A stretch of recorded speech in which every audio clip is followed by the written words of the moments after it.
for inviting me, and I'm delighted to be with all of you today.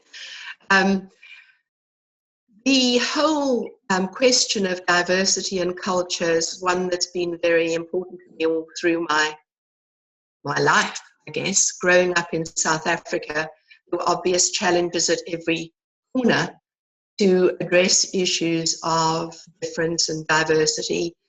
And from a young age, I was not comfortable with much what was going on around me, and it exercised my mind a lot. PA I was also drawn to originally because I, first of all, found it very useful for myself, but also because it had very interesting social emphasis.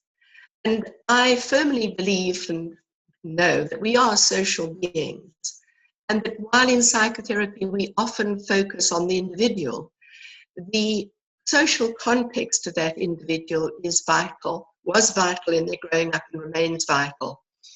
And so I'm also a very political animal with a small p, and so that I'm very interested in the socioeconomic political context in which people grow, in which they either thrive or don't thrive. And for me, that's the important question that I like to look at. So, having said that, I'm today going to share with you some of the TA concepts and tools that I find particularly useful, and I hope you will find them useful as well. Some of them have my own particular take on them, others are as presented by other TA people, and I will show you some diagrams as we go. And so let's start with belonging. We all want to belong. We all know that we need to belong. It's part of the human condition. We simply cannot grow and thrive without the care, strokes, recognition, and love of other people around us. And they, in turn, exist in a context. So belonging is very, very important, from our earliest small group human beginnings to now. And that's not in itself a problem. Homonomy, belongingness is as important as autonomy. However, there are times where our belongingness may get in the way of our ability to meet with or interact with or understand other groups whose belongingness may be different from ours, in whatever way, whether that's, language, culture, class, whatever we're looking at it. And the issue that at the moment that I think is particularly taxing worldwide, or challenging to many groups of people worldwide, is the fact that when we were in small hunter-gatherer groups, which is mostly what we evolved to be, and spent many, many thousands of years being, we didn't need to worry about the groups terribly much. And if we did meet another group of hunter-gatherers, they might have been slightly different from us, but not a huge amount. And the group was small enough for everybody to have a sense of belonging. But times change, histories change, conquests happen, colonialism happens, gender discrimination, patriarchy, hierarchies happen, and suddenly there's a whole different challenge for people to relate to other groups in ways that may or may not be helpful to each other. So one of the things that I think is really important is that Benton Roberts, who is somebody I really rely on for cultural scripting and cultural matters in the TA, he started this very early in the beginning of TA. In the 60s, he was writing about this kind of stuff, well before others. He says that all societies, in fact, I might just give you the quote. Where is it? The most basic cultural message humans receive in many, if not all, societies is the notion that some human beings are superior to other human beings, whether that's on the basis of gender, class, color, religion, cultural practices, whatever. And that is, as he puts it, therefore, an important aspect of both how we operate in groups and also how to impact individuals within that group. And one of the things I was realizing looking at teaching PA and diversity in Amsterdam is I suddenly began to realize how important it is, even when we're not dealing with obvious issues of diversity, to be really aware of our own cultural practices and cultural context. Because often we aren't. And there may be aspects of that that are quite limiting to us as individuals. It's sometimes only when we meet another culture or are challenged by another cultural context or another individual that we may become aware of our own culture in a deeper kind of way. So the whole issue of diversity as cultural deepening became really got it in a way that I hadn't. Perhaps I needed to be in a different cultural context to kind of get that. So the first tool that I want to share with you is one that you will be very familiar with as the OK Corral. In the South African context, I've renamed it as the OK Kraal, and I have adapted it from Susanna Temple's way of doing it, which I find more useful than the original perspective, and I'll explain to you why. So we'll go ahead. I'll share screen now, and hopefully you'll all be able to see it. And at some point, I will put it away again and ask you to simply work with your own drawn version of it. There's the screen version. Coming up. Oh no, hang on. I think I don't have to do that. I have to do this. Here we go. Can you see it? Not yet. Not yet. Okay, sorry, let me go backwards. If you go get rid of that. No, I don't want to leave them. Share desktop rather than whiteboard. Okay, let me go back to that.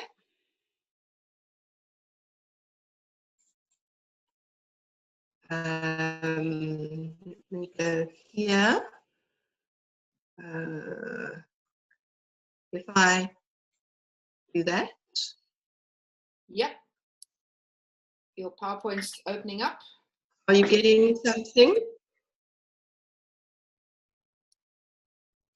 Yes, indeed. Are you? Yep. You got that?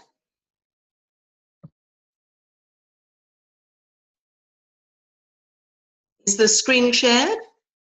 Okay, cool. So this is the OK Kraal for groups. And the reason I do it in this format is because I find it an easier way to teach with the different colors and also with the different positioning. With we're okay, you're okay up at the top. As the place where we can find our best functioning with our group and another group, potentially.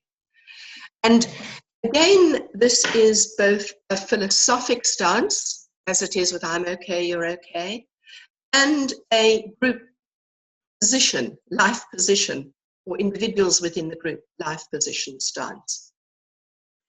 And the reason why I've made it we're okay, you plural are okay, is because I find that one of the most telltale signs of any level of prejudice or uneasiness or they're not okayness, at least in the South African context, is when people start talking about they.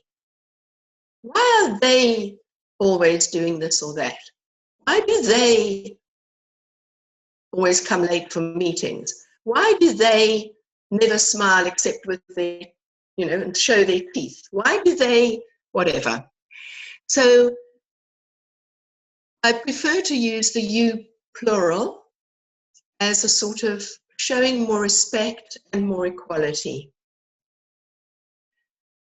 When we're in that position, we are able to function at our best with other groups. However, as with I'm okay, you're okay, there are challenges in life, and groups, for one reason or another, or individuals within groups, adopt defensive positions, either out of fear or out of uneasiness or a desire to blame others.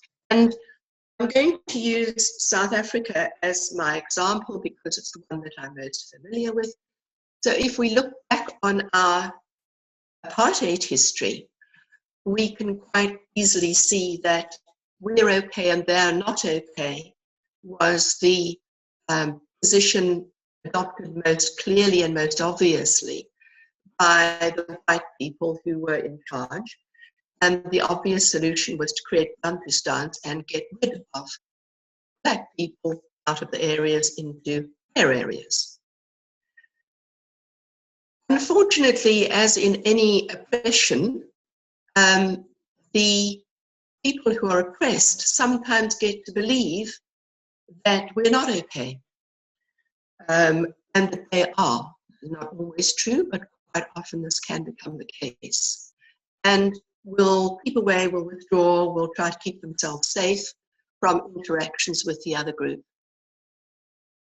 In terms of blames everyone and everything, I think we had times where there were such levels of social disconnect that we had real social breakdown in various stages of our history and got nowhere.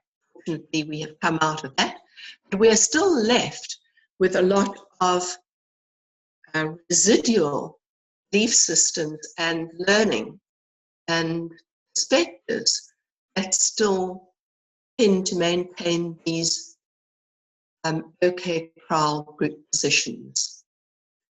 What I'm going to do now is ask you simply to do a rough drawing for yourself of that perspective. And later on, well, in a few minutes, I'm going to ask you to go into groups and see where you find yourself on these. It was quite a surprise to me working in Amsterdam with people who were never involved in the Second World War themselves, some of whom were certainly second generation, some third generation after the Second World War, to discover just how deeply the belief that, or the instant response that anything German was not okay, was still deeply part of people's lived growing experience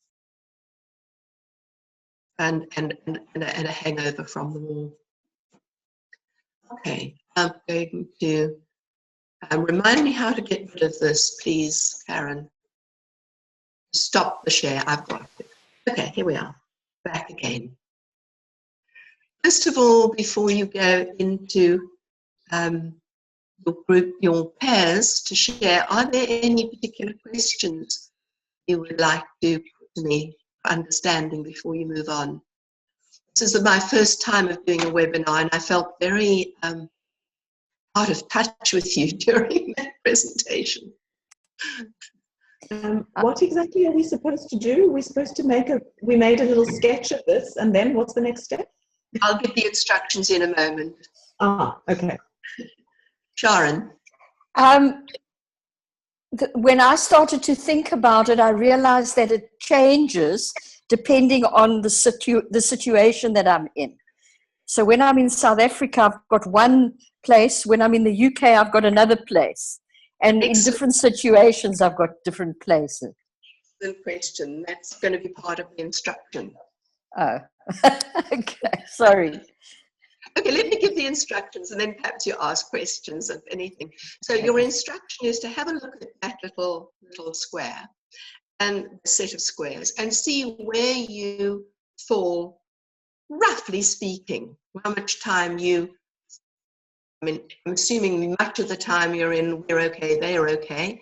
But there'll be times under stress, particularly, where you really don't feel at all like that, or are aware that other people may not be seeing you in that way as well. Where are you in relation to other people? Are they seeing you? So that may vary in different contexts. It may be different in a work context and a personal context. It may be different in one country or another. Roughly speaking, where do you find yourself falling? And then also a little reflection on where you are now. Is that different from what you grew up with? Has anything changed? And if so, what? Why did it change, perhaps? Because how and why people change and how we can assist people to change is a very important part of cultural, well, any TA work. We contract for change where there's a problem, don't we? So how do we change and how do we help people change? Are those instructions clear? Any other questions before we go to the instructions, to the discussion rather? And how am I doing on my time? Let's see, we are at 20. Yes, you've got 10 minutes for the discussion. And then we can report back. Okay, Karen? Everybody give me a thumbs up if you're okay so far. I feel this very remote. Okay, good. Okay, I'm going to arrange the breakout rooms. Anne, I'm going to join you in your room. Di, you'll be on a room on your own. Here we go.